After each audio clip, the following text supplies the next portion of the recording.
Slinging seeds, sliding on into home, throwing heat, buddy, we're going, gone. If you gotta go down, you gotta go down, swinging, slinging seeds.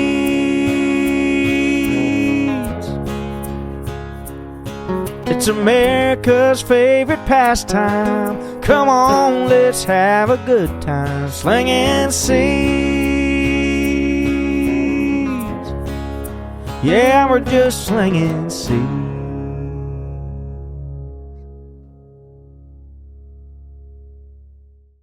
Hey everyone, welcome to another week of Slinging Seeds. I'm your host, Kyle Evans, and across the table from me is my co-host, Doug Adams, and our special guest today from Tri-C is Caleb Obee and Dylan Allamon, both top V guys in our building.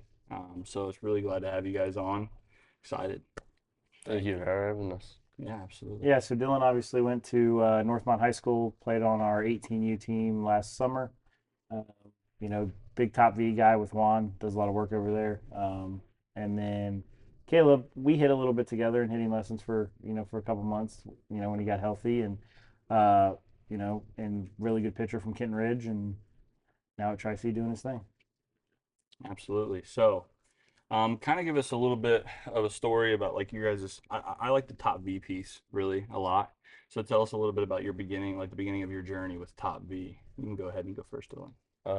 After junior year, Frankie and Doug and some of the guys who were already playing on the Canes teams at the time reached out and they were like, "You got to come over."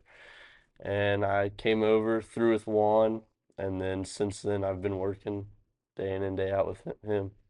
What about you, Caleb? First time I heard about Top V was from Preston with the Flames. So beginning of going into junior year, I came that winter, trained with him. Beulah shot up, everything was good, and then since then it's been, even after surgery, stayed with him. So you guys kind of came on at the same time. Like, I feel like a year later than you. Yeah, you were the summer after me. Yeah. Okay. Yeah. I started in the winter.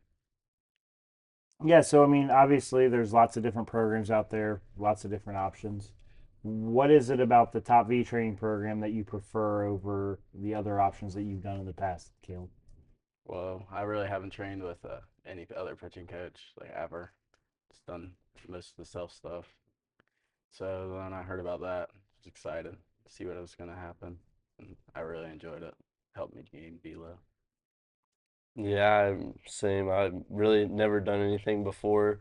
And then Ben being at Northmont, I mean, he did it and I mean, he hit 94, 95 on flat that year, whatever. And then I was just like, all right. And then ever since I've been here, I mean, the culture in the building is, I mean, one of a kind. It's always, vibes are always good in here. And I mean, being able to just talk to Juan all the time, that communication, I think helps a lot of the training piece a lot, is Yeah, the yeah. relationships. The follow up I have with you, Dylan, is you made a massive jump in a short period of time. So when you gained that 8 miles an hour or so really, really quickly, how did that change your approach on the mound, and how long did it take you to kind of adjust to pitching with that extra velo?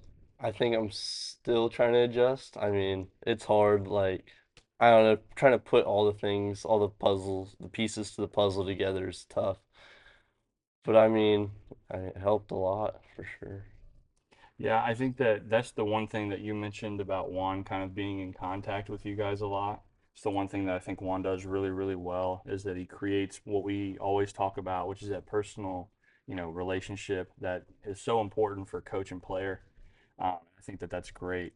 And, tell me a little bit about your guys' relationship with Juan, both of you. I mean, shoot, me and Juan, we give stuff back and forth all the time.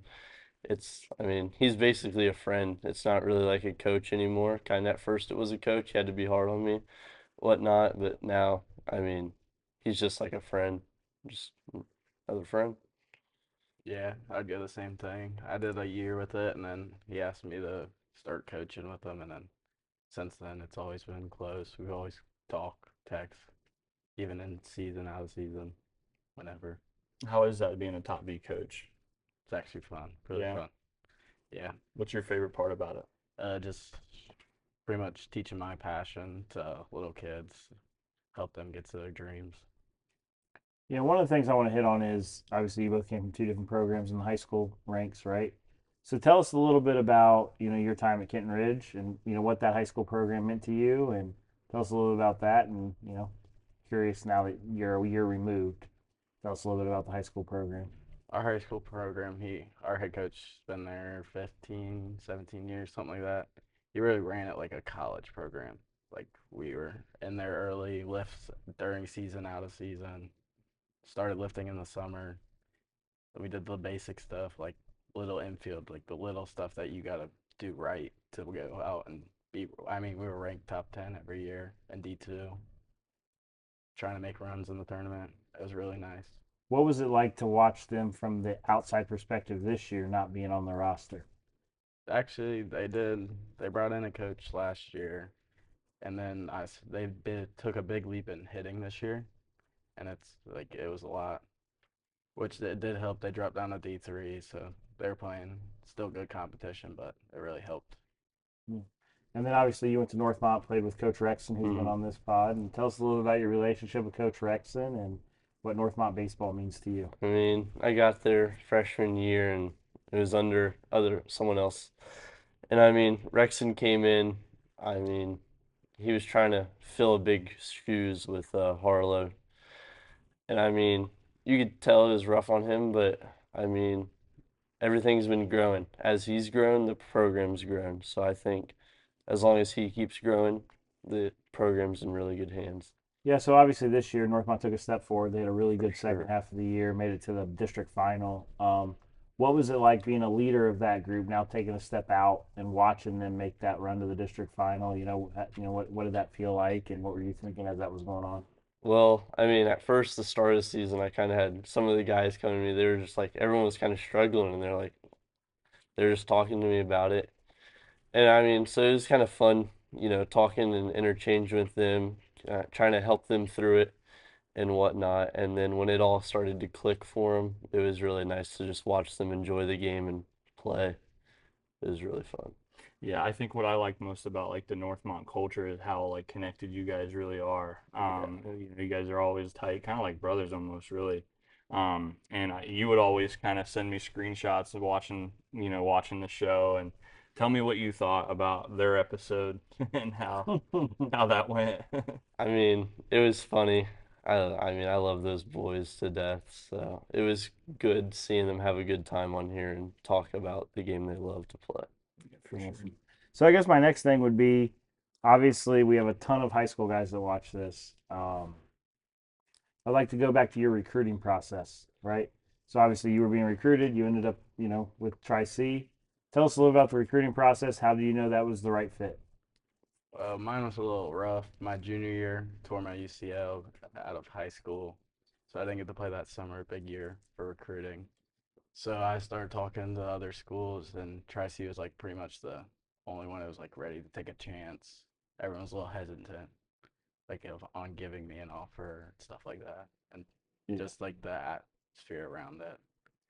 Yeah, what advice would you give to freshman Caleb now if you could go back, right, and talk to freshman Caleb about the recruiting process, what you do over the next 4 years that you learned throughout the process that you wish you maybe had known? Probably try to get more videos out. I really did not know anything about recruiting. Didn't really post stuff. Didn't post my numbers, all that. I mean, camps, yeah, that's good, but like you have to do really, really good to get even seen out of those. Say just try to get your name out there the most you can. Playing on like good summer teams that play good competition always really helps. Yeah, now your recruiting was I was a little involved, right? Was much different than this, right? Because it was I don't want to play in college, right? I mean, yeah, that's what it was at Yeah, first, yeah. and then So tell us a little bit about why you changed your mind and about your process. I mean, I really just wanted to work and make money, and then in the junior year happened in between you guys, and then PBR invited me out to one of their camps, and I was just like, there's something. People see something, and then, I mean, it got real chaotic. Once the velo and numbers started going up, it was just JUCO, D3, D2, and it got pretty chaotic. I didn't really know what was going on too much. Yeah, I mean, obviously you had a lot of interest in a short period of time. Yeah. Right. So, and so now after all that, you ended up at Tri-C. What would you tell freshman Dylan if you could advise him on what to do going through the process? What is something that you learned that you think could help the young guys that are out there watching this? He already said it. Post your numbers, but take your time with it. Don't feel rushed by anyone, and then like really pick a place that feels like home, like really where you were wanted. So I think that it sounds like, and I'm not saying it, none of us are here responsible for your guys' accomplishments. We're not, Nope. it's all you guys. But having our help along the way, tell us what that value is for you guys, and what that could be for other athletes that, may not have a coach or may not have a mentor or somebody helping them with recruiting. I think that it's important that other, kids know that, how important it is to have somebody on your side. That's very important. It helps younger kids like freshmen, sophomore. Really helps them take the stress off and let them go play the game they love. They don't got to worry about the stuff outside the game because the coaches know how good you are, how good are you in game. Your numbers might not be good in like bullpens and stuff, but when you get on the mound or in the box on the field, it is a different. They know if their name's known and help other kids get out there, the people will trust them. Yeah, you guys are a trusted word with us, so that's you guys. Yeah. So obviously, before we get into the Tri-C stuff, I do have to tell one more story on here. Oh, man. So last year, obviously playing against each other in the summer at Dayton Christian, which it doesn't happen very often playing at Yellowstone National Park, where Caleb got you for a dinger in the summertime in a tournament that we're playing against them. Right, ball was hit pretty well off the school. So I'm just curious. School. Off the school. So I'm just curious.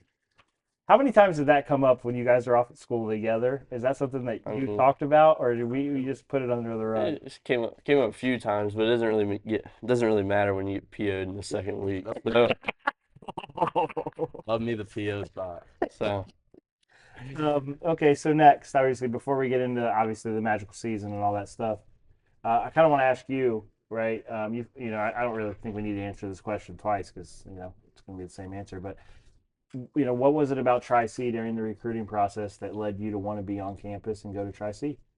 um, they were already winning. It was a new program, and kind of the way I looked at it was, if someone's gonna gamble on me, why not gamble on someone else too? And I kind of saw the vision Stahlberg had, and he had a vision for me too. So I was just like, let's play into it and see what happens. Awesome. I mean, obviously, you guys believe in the program because when Joey went through the process, you guys were the guys that Joey's telling me, hey, these guys think I need to go to Tri-C. So sending them video and all that stuff. So, with Frisk, obviously, you guys believe in the program. Tell us a little bit about this magical season that you guys just went on. That was the craziest thing I've ever seen. Tell us a little bit about the season, Caleb, and, kind of your thoughts on it. It was crazy to go out there. Our first 5 games, we went down to North Carolina, played a really good D2 JUCO down there. We won our first one, and then we struggled like the next 4 with like pitching, some situations in the field, and like we saw what we could be. Like we saw it in the fall, we saw it in warm those, and then we got back, and it just something just flipped, and we just went on. We just knew. We down 8 runs in the 5th inning. We knew we were fine. We are gonna go out there and compete. We just knew we were gonna go out there and win. Yeah, what about you, Dylan? I think that the cool thing about, because you and I we coach together now here in the summer, and you talk about it a lot, actually. And you said that really a lot of the identity started to come together in the fall. So tell me about how that fall really kind of shaped you guys for what you did in the spring. Fall was rough. I mean, we got it taken to us quite a bit in the fall. They put us like, I mean, every team we played, even if we won, like they took it to us for the most part. And I mean, I think that broke us down, showed us our weaknesses, and then everyone, like as a collective, really grinded through the rest of the fall and in the winter workouts.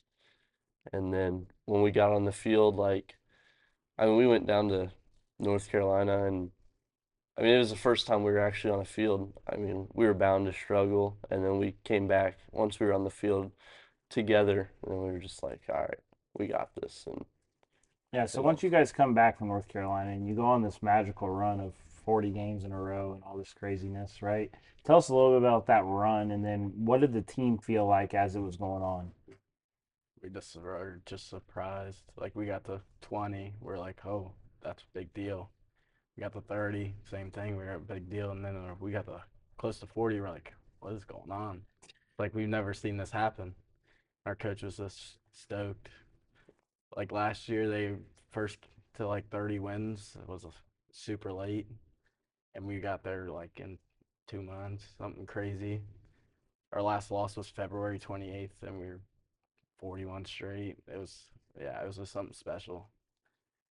So obviously, tell us a little bit about the coaching staff there. You know what I mean, and you know what they've meant to your game, and obviously, I know two of the guys up there, really good guys. Tell us a little bit about the coaching staff so and I mean, Stallberg, I mean, he pushes us, he runs it all. I mean, he sees it in us, so I mean, that's the top guy. Solly takes care of the hitters and what we do in the weight room. Love him. He's a big kid. I like him.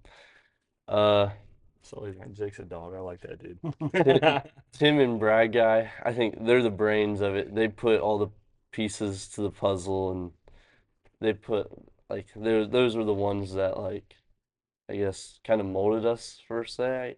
They were just those two were the way we played. We played through them for sure. And then Coach K was our Oh, then Coach K did all of our stats. I forgot about him. Stat, analytics and outfield. yes. Really but that dove was in. good for pitching for sure. What do you think? What do you think that gave you guys the edge? Really, like that Culture. grit? Yeah, culture. Culture. We didn't really need a leader. It was like we were down. Like I think it was by 7 one game, real late. We were down. We needed to come back to win. And I mean everyone felt it. We were down for sure. And then coach talked to us, and then you felt it. Everyone was just like, "All right, we got this." Shift. Yeah. And I mean, you could feel it all the time. We always had that shift. Like it could be, we show up to the field and we're in that mode the entire time, or sometimes we show up to the field, we're not quite there yet. Something happens, all right, we're shifting. And Yeah, then it's over once we shift and it's tops ball. I mean, it's hard to win a game I like against that. us See, they even got their own thing. Like it's top ball. I like that. No, that's awesome. So it's the culture. for So sure. so it's something obviously that's important. I like a lot of the Triceratops stuff. I think that's kind of cool. I get to see you guys Yeah. obviously when you're not here, and then guys like Jameer, hmm some other guys that we know from the area. Tell us a little bit of some about some of your teammates. I mean, obviously you guys room with your boys. You guys are always together. It sounds like from your stories. Tell us a little bit about your teammates. I mean, it's a real brotherhood for sure. Like from the moment we stepped on campus, no one really knew each other, so it was like, all right, we gotta hang out, we gotta figure out, we gotta build this. And I mean, we just kept doing that. Everyone just kept hanging out. Everyone just kept getting tighter and tighter. I mean, it's crazy to think I've only known some of them for a year. You'd think I've known them for Like half my lifetime. life. Yeah. That's awesome. So yeah, I mean, talking about how tight you guys got, give us some significant players that you guys really, either A, you looked up to during the season, or really helped you guys carry the weight sometimes, or help that glue. You know what I mean? Stick together for the tops. For the pitchers, I could say it's probably Banks. He's an older guy. He's 22. Really like helped us through my mental stuff. Like he's been through the game a lot, and he's done his time, and he's really helped the pitching staff, I feel like, a lot. Yeah, he was definitely a mentor for the pitchers. And then, I mean, for the field, uh, I'd say the catchers, the catchers are always there. They're definitely one of the ones on the field. But other than that, I'd probably say definitely Diddy in the outfield. He was definitely the guy. He was always up, energetic, going for sure. Yeah, so I want to kind of get off the Tri-C stuff, and obviously you guys had a magical season and it was awesome. But kind of want to get back to the college game versus the high school game that you guys played in, right? So, Caleb, I'd really be curious when you got to college, what about it surprised you? Like, what is that thing you're like, man, okay, that surprised me. I wasn't prepared for that. That can help our young listeners. They always said it was a little bit quicker. It's you get on that mound and it's a lot quicker. It starts moving even faster than you think. You just gotta learn how to slow it down, get through the game, get at your own pace. Don't let the hitters rush you. So, Like what are that's a some big things thing. what are some things that you found for yourself to help slow it down, like that? You kind of figured it out. That's kind of your way. Like if I was struggling or something, I'd go off the mound, take a deep breath, take my time, like think what I'm gonna do and go execute it. It really helped throughout the year. That's Yeah, like I think Coach Rexon was on here, and he would always say that he like come up with a reset, and then you said Mhm. you also do that as Yeah, well. we have Dane Christian. We do red light, yellow, green. You got to know what color you're in, and then they have a reset that's attached to a Bible verse plus an action, Okay, I whether it like be that. breathing or they pick a verse that they know can center them, and then they pick an action. If they're yellow, it's a certain action. If it's red, that means they're a little more volatile. It's a different action. But we had a team party where we had a team dinner before the season, and they all got up in front of their teammates and parents, right, and said, "When I'm in yellow, I do this. When I'm in red, I do this." So everybody knew what the kid was doing on the field. If they saw that, we all knew just to be quiet. And if I wanted them to go there, all I said was reset, and then they would go to their mechanism. And I believe you said coaches as well. And we're still working on that. Yeah. But yes, coaches as well, right? I'm the worst one of the bunch. Most of those guys figure it out. Keith and Eric and those guys are awesome. But yeah, for sure. Heck yeah. What about you, Dylan? What was different about the high school game compared to Uh, the college game for you? no lead safe in a college game. No lead safe. Even if you're down seven, no lead safe. But and the game speed, it definitely speeds up. Game moves faster. You gotta slow it down. What is the what is it that about the difference in the ages? Obviously, like you guys are playing grown men. I mean, we say that in high school you're playing against 18-year-olds, but you're also getting a healthy mix of freshman, sophomore, junior, depending on which division you're in.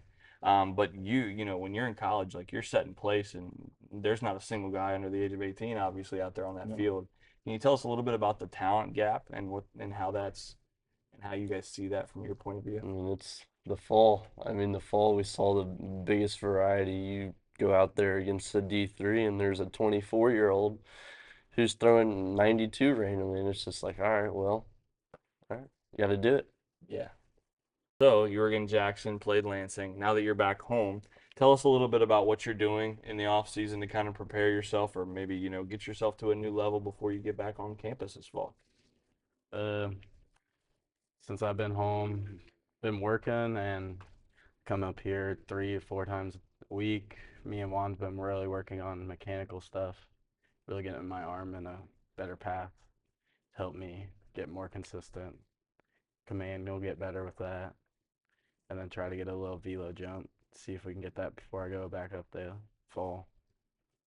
What about you, Dylan? Just me and Juan been throwing a lot, working on mechanics, just trying to make everything as efficient as possible and turn me into a strike thrower because it's a little shaky sometimes. So trying to build some consistency there and hope for a little velo jump with the efficiency and the mechanics. Yeah, it makes sense. So one of the things you also decided to do this summer was coach with one of our 16U teams. Yeah.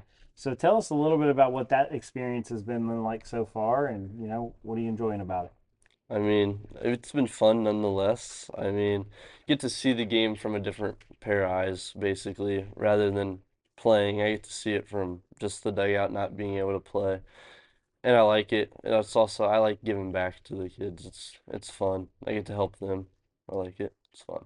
Well, I would say that I really appreciate you being my assistant coach. It's a lot of fun. And then, but another thing is like, it's not really a testament, but it is awesome really seeing, you go from being a player that I coached in the summer, with me, you, and Obee, going through all this stuff. And then now having you as an assistant on my staff, it's kind of full circle. It's really awesome. It's super humble. But I do appreciate everything you do for A our lot boys. of fun. Yeah, man, we have a lot of fun.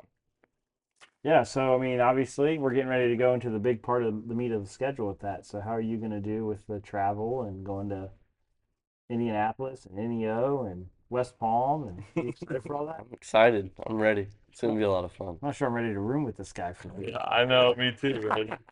I gotta drive with him. I pick him up. No, it's great. Very excited to have you be part of that, and it's been a lot of It'll fun. be fun. Yeah, absolutely. So obviously, you guys are both in the JUCO game. I've been in the JUCO game myself. I know that it's a grind. I know that it's heavy.